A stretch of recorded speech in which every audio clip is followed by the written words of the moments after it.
Hello student, my name is Manish. मैं इस video पर बात करने वाला हूँ छत्तीसगढ़ बोर्ड कक्षा 12वीं मासिक आकलन 2022 माह जुलाई, विषय बायोलॉजी जीव विज्ञान का सॉल्यूशन इस वीडियो पर बताने वाला हूँ। तो स्टूडेंट वीडियो को लाइक शेयर और यूट्यूब चैनल को सब्सक्राइब कर ले। इसका पीडीएफ टेलीग्राम पर मिलेगा, लिंक डिस्क्रिप्शन पर, तो जाकर फॉलो करें। पहला प्रश्न, आलू के कंद में पाए जाने वाली आंखों के लिए वैज्ञानिक नाम लिखिए। दूसरा है, तरल बुंडपोष किसमें पाया जाता है? पुरुष बंधीकरण वैसेक्टोमी क्या कहलाता है? जूस्पोर्स और गैमेटस में दो अंतर स्पष्ट कीजिए। यौन संचारित रोगों के नाम लिखिए। पुष्प में स्वपरागण रोकने की दो विधियों को लिखिए। केले को अनिषेक फलन का अच्छा उदाहरण माना जाता है, क्यों? लैंगिक और अलैंगिक जनन में तीन अंतर लिखिए। निम्नलिखित पर टिप्पणी लिखिए। भ्रूणकोश, भ्रूणपोष, अनिषेक फल। फैलोपियन नलिका की रचना एवं कार्यों का वर्णन कीजिए। शुक्राणु जनन क्या है? शुक्राणु जनन की प्रक्रिया को आरेख द्वारा सचित्र समझाइए। तो पहला का उत्तर आएगा सोलेनम ट्यूबरोसम, पहले का उत्तर हो जाएगा। दूसरे में आएगा नारियल में तरल बुंडपोष पाया जाता है। तीसरा पुरुष बंधीकरण या वैसेक्टोमी क्या होता है? यह भी परिवार नियोजन की एक विधि है जो पुरुषों द्वारा अपनाई जाती है। इसमें पुरुष की शुक्राणु नलिका को काटकर बांध दिया जाता है, जिससे शुक्राणु स्खलन के समय नहीं निकलते और निषेचन नहीं हो पाता है। यह क्रिया वैसेक्टोमी कहलाता है। अगला है, जूस्पोर्स और युग्मनज में क्या अंतर होता है? तो यह लैंगिक जनन से संबंधित संरचना है।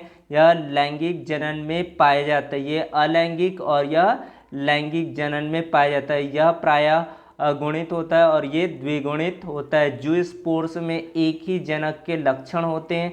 यह नर व मादा युग्मकों के संलयन से बनता है, अतः इसमें दो जनकों के लक्षण पाए जाते हैं। यौन संचारित रोगों के नाम बताना है, गोनेरिया और एड्स और सिफिलिस। अगला है, पौधों में स्वपरागण रोकने की विधि। पहला है सेल्फ फर्टिलिटी। इस प्रकार की कार्यनीति में यदि किसी पुष्प के परागण उसी पुष्प के वर्तिकाग्र पर गिरते हैं तो वे निषेचित नहीं कर पाते। उदाहरण है, माल्या के एक पुष्प के परागण उसी पुष्प के वर्तिकाग्र पर अंकुरित नहीं होते। भिन्न काल परिपक्वता, इसमें नर तथा मादा जनांगांग अलग अलग समय में परिपक्व होते, जिससे स्वपरागण नहीं हो पाता है, जैसे कि सैल्सीफेगरा कुल के सदस्य। अगला बात करते, केले को अनिषेक फलन का एक अच्छा उदाहरण माना जा सकता है, क्योंकि यह बिना निषेचन के विकसित होता है और यह बीज रहित फल होता है। इस तरह से इसका उत्तर हो जाएगा। आठवां प्रश्न, अलैंगिक जनन और लैंगिक जनन में क्या अंतर होता है? इस प्रकार का प्रजनन केवल एक ही पूर्वज में पाया जाता है। इस प्रकार का प्रजनन नर एवं मादा अर्थात माता एवं पिता दोनों के द्वारा होता है। पूरा शरीर या एक कोशिका प्रजनन इकाई का कार्य करता है। प्रजनन इकाई का निर्माण विशेष प्रकार के ऊतकों में पाया जाता है। इस प्रजनन इकाई को युग्मक कहते हैं। संतति में किसी भी प्रकार की भिन्नता नहीं होती है, ये अपने माता पिता के समान होते। संतति माता पिता से भिन्न होती है। समसूत्री विभाजन होता है। युग्मक निर्माण में अर्धसूत्री विभाजन एवं युग्मनज के विभाजन में समसूत्री विभाजन होता है। विभिन्नताएं उत्पन्न नहीं होती है, विभिन्नताएं उत्पन्न होती है। अगला देखते हैं, नौवां। पहला देखते हैं भ्रूणकोश। यह एक अंडाकार बहुकोश की संरचना होती है। यह बीजांडकाय में धसी होती है।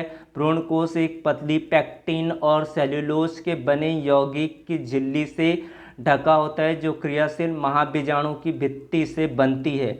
भ्रूणपोष की बात करें तो यह एक पोषकीय ऊतक है, जिसका निर्माण भ्रूण को पोषण देने के लिए होता है। इसका निर्माण अनावृत बीजी पौधों में गमेटोफिटिक होता है।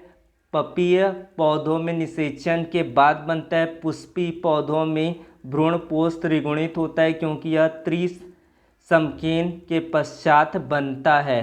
पुष्पीय पौधों में निषेचन बाद में बनता है। उसके बाद बात करते हैं अनिषेक फलन। बिना निषेचन के फल बनने की प्रक्रिया को अनिषेक फलन कहते हैं या अपरागित पुष्पों में होता है। इस तरह से बनने वाला फल साधारणतः बीज रहित होते हैं कि उदाहरण है केला, नींबू और अनानास। इस तरह से आपका उत्तर हो जाता है। अगला प्रश्न है फैलोपियन नलिका के बारे में बताना है। यह रचना में नलिका के समान होता है। इसका एक सिरा गर्भाशय से जुड़ा होता है, दूसरा सिरा अंडाशय के पास खुलता रहता है।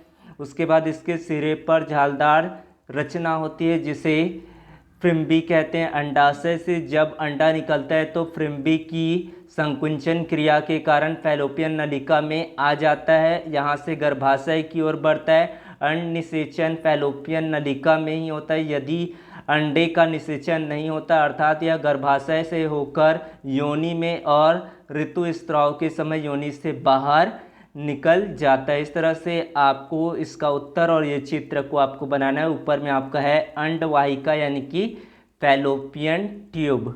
अगला देखते हैं इसका कार्य बताना है। अंडोत्सर्ग के पश्चात अंड को ग्रहण करना, अंड को अंडाशय से गर्भाशय तक पहुंचाना। निषेचन की क्रिया फैलोपियन ट्यूब में ही होती है। अगला बात करते हैं शुक्राणु जनन। प्रजनन अंगों में युग्मकों के निर्माण की प्रक्रिया को युग्मनज कहते हैं। जब युग्मक जनन की क्रिया वृषण में होती है तथा शुक्राणु का निर्माण होता है तो इसे शुक्राणु जनन स्पर्मेटोजेनेसिस कहते हैं। शुक्राणु का निर्माण जनन उपकला द्वारा होता है। शुक्राणु की क्रिया अग्रलिखित चरणों में पूरा होता है। पहला होता है द्विगुणन प्रावस्था, मल्टीप्लिकेशन फेसेस होता है। उसके बाद ग्रोथ फेस होता है। उसके बाद आपका परिपक्वन प्रावस्था यानी कि मैच्योरेशन फेस होता है आपका। इस तरह से आपका ये पूरा कंप्लीट होता है। तो वृषण में शुक्राणु नलिकाओं को दीवार जर्मिनल एपिथेलियम से स्तरित होती है। कुछ जर्मिनल एपिथेलियम बड़े आकार की हो जाती है जिसे स्पर्मेटोगोनियम कहते हैं। जर्मिनल एपिथेलियम में समसूत्री विभाजन द्वारा स्पर्मेटोगोनियम का निर्माण होता है। वृद्धि प्रावस्था में इस प्रावस्था में स्पर्मेटोगोनियम भोज्य पदार्थ का संचयन करके बड़े आकार की हो जाती है जिसे प्राथमिक स्पर्मेटोसाइट कहते हैं। फिर परिपक्वन अवस्था में इस अवस्था में प्राथमिक स्पर्मेटोसाइट का 2 बार विभाजन होता है। प्रथम विभाजन अर्धसूत्री होता है जिसमें गुणसूत्र की संख्या आधी रह जाती है। इन अगुणित कोशिकाओं को द्वितीयक स्पर्मेटोसाइट कहते हैं। द्वितीयक स्पर्मेटोसाइट का दूसरा परिपक्व विभाजन होता है जिससे 4 कोशिकाएं बनती है। इस कोशिकाओं को स्पर्मेटिड कहते हैं। इन 4 स्पर्मेटिड से 4 शुक्राणु का निर्माण होता है। इस तरह से इसका आपको आरेख बनाना है। तो आरेख इस तरह से आपको ड्रॉ कर लेना है। पूरा आपको इसी तरीके से करना है। नेम्स आपको इंग्लिश में ही लिखना है। इस तरह से आपका पूरा सॉल्यूशन हो जाता है। तो वीडियो को ज़्यादा से ज़्यादा लोगों तक शेयर करें। धन्यवाद।